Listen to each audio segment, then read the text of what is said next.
This is John King. I'm speaking with Julie King. Julie, can you remind us of what your role with the Forest Service is? I am the forest supervisor for the Bitterroot National Forest. And I understand that for quite a while now, you've been working on a travel plan. And tell us a little bit about the plan and how it's going to affect local residents here in the Bitterroot National Forest. Okay. So yes, we have been working on a travel plan since 2007, and the prior travel plan for the Bitterroot was done in 1976, which there have been a lot of changes since then. You know, mainly population has grown from like 18,000 to over 48,000. Motorized uses have changed and increased in dramatic ways. And to add to that, in 2005, a travel management rule went out for all national forests to develop travel plans that would provide for a balance of uses and motorized uses and also be sustainable into the future with resource values. So what does that mean? What do you mean sustainable with resource values? Just that roads on the national forest do have an effect on wildlife, on streams, on water quality. They have to be maintained. So there are just impacts to recognize in association with that. Okay, so I think a lot of people listening right now will be like, "Oh man, not this is all this is set up to make it so that I can't get to where I want to in the forest." So how will this actually impact drivers? People in full-size vehicles probably won't notice a change because by and large all the main arterial routes in the forest are open and will be accessible. There are some seasonal closures because we don't plow snow in the winter. And we do have, under this draft decision, we have 2,246 miles of open roads and trails, which would be equivalent, and this is all motorized, would be equivalent to driving from Hamilton, Montana to Atlanta, Georgia. Wow. Now, how much did we have before the deal? So before that, we had 355 miles more. So that minus 355 miles is due to a variety of factors, and one of them is just recognizing more seasonal closures, that some roads are, just naturally not accessible, and there are seasonal closures. Then there are some roads that were roads and trails poorly located in drainages that were low volume use, very expensive to maintain. So we tried to look at the higher value access areas and opportunities and where to best invest maintenance dollars. Now, when we're talking about roads, although not everybody gets out, obviously a lot of these were low maintenance or low use roads, but roads obviously serve a very important aspect when it comes to fighting fires in the Bitterroot National Forest. They can. So, Absolutely. was that one of the things taken into consideration when deciding which roads to keep open and stuff? Well, essentially, the travel plan is not prescribing the physical closure of roads. Okay. It's just saying where motorized use can occur. And so the next kind of thing to look at probably will start with signing of what those routes are on the forest. And then there will be some roads that are still there but are not, after the travel plan is final and implemented, will not be available for motorized use. They could still be used administratively by the Forest Service for fire access or things into the future, and we will be looking at that. Some may be closed, but they would have a site-specific analysis to do that. I see. Now, you had mentioned earlier that that vehicle or large vehicle drivers, typical car and truck sort of thing, would not feel the effect that much. What kind of drivers will notice more effects? The folks who are going to see a difference are primarily our motorcycle, ATV, and snowmobile group, as well as mountain bikes.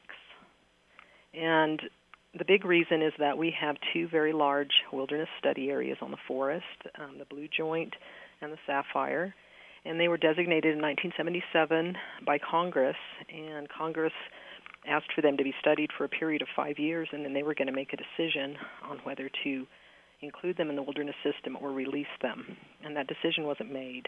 So now entering into travel planning, which wasn't done since '76, so here we are today with those areas being under that law, and under the criteria of that law. So that's where a lot of the loss of opportunities for those folks are coming in are in those two areas. Because someone hasn't made a decision for Well, 30 yeah, years. Congress did not make it, and I wasn't here. I can't speak to all the dynamics that have happened meanwhile, but people just need to know that, it's a congressional action and law. It's not something I, as a local official, can do anything with. All I can do is abide by the law. I see. So that's what I have attempted to do in this analysis. And so these sections, these areas that are under study, are they under a different set of laws because they haven't been handed back to the local national forest, or what? No, they're still national forests, but they're just under this 1977 Montana Wilderness Study Act.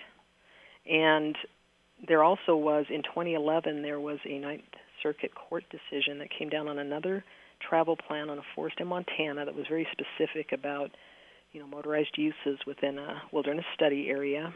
And that decision further defined how motorized uses could be allowed and what kind of criteria that would have to be considered. And my team spent a lot of time looking at that and what does it mean for our situation, what could we allow. And because it was so restrictive, it was such a low and unreasonable amount that I just felt compelled in this draft decision to close them. Wow. And so that would be for both summer and winter snowmobile use. Now, the final question: when will we start to see the signage and the road closures and limitations, those sorts of things, going into effect on the forest?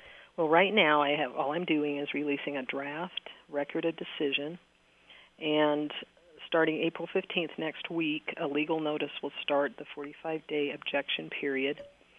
So anyone who had commented in writing up to this point has standing to object to this decision. So there will be a phase where they write in, and then after that there will be meetings set up with my boss, the regional forester, to hear those objections. And then, it's hoped that in some cases we'll come to some resolution, on some of those issues. So that's really the status of it, and that could go on for a few months. It could go on for 4 to 5 months. So I don't anticipate there'll be any signing out on the ground this summer. Gotcha. But maybe by winter? Maybe by winter. Okay. Now, you had mentioned that people that had already written letters would now have the opportunity to make a more formal kind of statement? Yes. So how many people are in that boat? How many people are... We had an incredible public involvement effort with this, and a lot of people very engaged and participated with us. So when it first came out in 2007, the project was started, we had over 10,000 comments, and mostly local people in Montana, and we have some of those stats.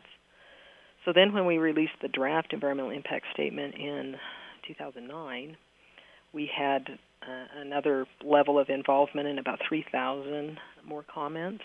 So overall we had 13,400 comments, and we have had to address every one of them. Well, that sounds like a lot of fun letter envelope licking. So, well, thank you so much for your time. You've been very insightful and given us the lowdown on what's going on in the forest. Could I add just one other item? Yeah, go for it. That people can access information from our forest webpage. Everything is on there. They can also come to our offices and get a CD to put in their computers to look at the information. It's over 2,000 pages, so the CD's really handy.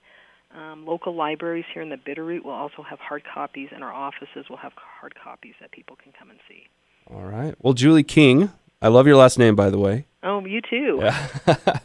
No relations as far as we know. Thanks again for joining us. Thank you.